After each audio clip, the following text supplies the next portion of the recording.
നമസ്കാരം. മലയാളി വാർത്തയിലേക്ക് സ്വാഗതം. ഇടുക്കി കട്ടപ്പനയിൽ സഹകരണ ബാങ്കിന് മുന്നിൽ നിക്ഷേപകന്റെ ആത്മഹത്യ കഴിഞ്ഞ ദിവസം ഏവരെയും നടുക്കിയതാണ്. കട്ടപ്പന മുളങ്ങാശ്ശേരിയിൽ സാബുവിനെ ബാങ്കിന് മുന്നിൽ തൂങ്ങി മരിച്ച നിലയിൽ കണ്ടെത്തുകയായിരുന്നു. കട്ടപ്പന റൂറൽ ഡെവലപ്മെന്റ് കോഓപ്പറേറ്റീവ് സൊസൈറ്റിക്ക് മുൻപിലായിരുന്നു ആത്മഹത്യ. നിക്ഷേപ തുക തിരികെ ആവശ്യപ്പെട്ട് സാബു ഇന്നലെ ബാങ്കിലെത്തി. എന്നാൽ നിക്ഷേപക തുക തിരികെ കിട്ടിയില്ല. ഇതേ തുടർന്നായിരുന്നു ആത്മഹത്യ ഉണ്ടായത്. എന്തായാലും ഈ ഒരു സംഭവവുമായി ബന്ധപ്പെട്ടുള്ള കൂടുതൽ വിവരങ്ങൾ പുറത്തുവരികയാണ്.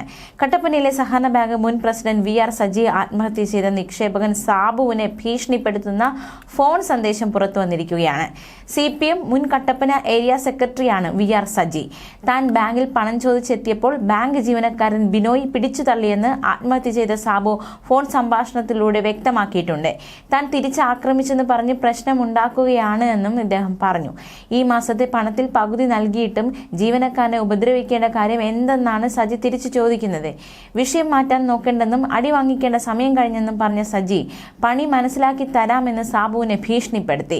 പണം തരാൻ ഭരണസമിതിയും ജീവനക്കാരും ശ്രമിക്കുമ്പോൾ ജീവനക്കാരനെ ആക്രമിച്ചത് ശരിയായില്ലെന്ന് പറഞ്ഞുകൊണ്ടായിരുന്നു ഇത്. കേസിൽ Kattappana rural development cooperative society ഭരണസമിതി അംഗങ്ങളുടെയും ജീവനക്കാരുടെയും മൊഴി പോലീസ് രേഖപ്പെടുത്തും.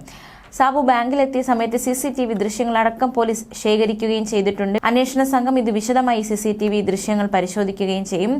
പ്രാഥമിക പരിശോധനയിൽ സാബുവും ജീവനക്കാരും തമ്മിൽ കയ്യേറ്റമുണ്ടായതായി കണ്ടെത്താൻ ഇതുവരെ സാധിച്ചിട്ടില്ല. ആത്മഹത്യാക്കുറിപ്പിൽ പേരുള്ള ബാങ്ക് സെക്രട്ടറി റെജി, ജീവനക്കാരായ ബിനോയ്, സുജമോൾ എന്നിവരുടെ മൊഴികളാണ് ആദ്യഘട്ടത്തിൽ രേഖപ്പെടുത്തുന്നത്. അതേസമയം സാബുവിന്റെ മൃതദേഹം ഇടുക്കി മെഡിക്കൽ കോളേജ് ആശുപത്രിയിലാണ്. പോസ്റ്റ്മോർട്ടത്തിന് ശേഷം മൃതദേഹം കട്ടപ്പനയിലെ സ്വകാര്യ ആശുപത്രി മോർച്ചറിയിലേക്ക് മാറ്റി. വിദേശത്തുള്ള ബന്ധുക്കൾ എത്തിയ ശേഷമായിരിക്കും സംസ്കാര ചടങ്ങുകൾ നടക്കുക. പണം ചോദിച്ചെത്തിയപ്പോൾ ബാങ്ക് ജീവനക്കാരൻ ബിനോയി പിടിച്ചു തള്ളിയെന്നും താൻ തിരിച്ചാക്രമിച്ചെന്ന് പറഞ്ഞ് പ്രശ്നമുണ്ടാക്കുകയാണെന്നും സാബു സജിയോട് പറഞ്ഞു. നിങ്ങൾ അടി വാങ്ങിക്കേണ്ട സമയം കഴിഞ്ഞു എന്നായിരുന്നു സജിയുടെ പ്രതികരണം. പണി മനസ്സിലാക്കി തരാമെന്നതടക്കമുള്ള ഭീഷണിപ്പെടുത്തലും ഈ കേസിൽ നിർണായകമായി മാറുകയാണ്.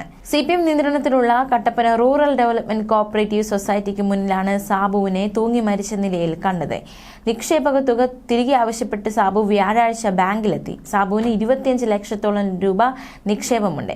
ഭാര്യയുടെ ചികിത്സാർത്ഥം പണം ആവശ്യപ്പെട്ടെത്തിയ സാബുവിനെ ജീവനക്കാർ അപമാനിച്ചിറക്കി വിട്ടു എന്ന പരാമർശം ആത്മഹത്യാക്കുറിപ്പിൽ സാബു വ്യക്തമാക്കിയിട്ടുണ്ട്. സംഭവത്തിന് പിന്നാലെ പ്രതിഷേധവുമായി BJP കോൺഗ്രസ് പ്രവർത്തകർ കഴിഞ്ഞ ദിവസം രംഗത്തെത്തിയിരുന്നു. എന്നാൽ സാമ്പത്തിക പ്രതിസന്ധി ഉണ്ടെന്നും നിക്ഷേപകർക്ക് ഘട്ടം ഘട്ടമായി പണം നൽകുന്നുണ്ട് എന്നാണ് ബാങ്ക് അധികൃതർ പറയുന്നത്. ബാങ്കുമായി ബന്ധപ്പെട്ടവർ സാബുവിനെ ഫോണിലൂടെ ഭീഷണിപ്പെടുത്തിയെന്ന ബന്ധുവിന്റെ ആരോപണമടക്കം വിശദമായി തന്നെ പോലീസ് പരിശോധിക്കും. കുറ്റക്കാർക്കെതിരെ നടപടിയെടുത്തില്ലെങ്കിൽ പ്രതിഷേധം ശക്തമാക്കുമെന്ന നിലപാട് കോൺഗ്രസും BJPയും സ്വീകരിച്ചിട്ടുണ്ട്. സാബുവിന്റെ കുടുംബത്തോടൊപ്പമാണെന്ന് ബാങ്ക് ഭരണസമിതി വാർത്താക്കുറിപ്പിലൂടെ അറിയിക്കുകയും ചെയ്തിട്ടുണ്ട്. എന്തായാലും ഈ ഒരു വിഷയത്തിൽ നിർണായകമായ ഫോൺ സന്ദേശമടക്കം പുറത്തു വന്നിരിക്കുകയാണ്. ന്യൂസ് ഡെസ്ക് മലയാളി വാർത്ത.